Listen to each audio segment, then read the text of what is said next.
Per això reclamem aquesta reforma. I, en definitiva, el nostre objectiu és que Catalunya esdevingui estat. L'objectiu d'Iniciativa Verds, Esquerra Unida i Alternativa és que Catalunya esdevingui estat en el marc d'un estat federal plurinacional. I estat en el sentit que té poder polític i no només capacitat d'administrar, que pot establir polítiques pròpies en un seguit d'àmbits constitucionalment garantits, que disposa dels recursos necessaris per desenvolupar aquestes polítiques i que participa en les decisions de l'Estat que afectin en les seves institucions. De Catalunya i l'Estat.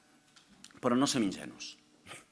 Sabem que ens podem trobar amb el bloqueig, i amb el bloqueig del Partit Popular o la passivitat del Partit Socialista, que ens podem trobar amb un autonomisme reduït que s'acabi imposant per la via dels fets.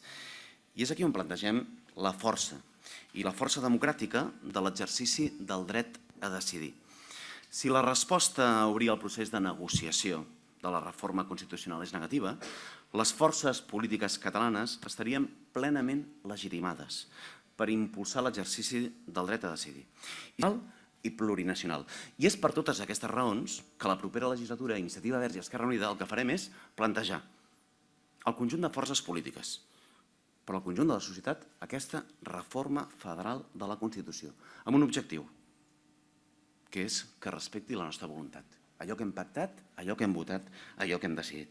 I com a primera passa, el que farem és proposar al Parlament la constitució d'una comissió d'experts que realitzi, òbviament, un ampli debat amb el conjunt d'organitzacions socials i que realitzi, a més, fins i tot una campanya a nivell d'Estat per explicar el projecte federal.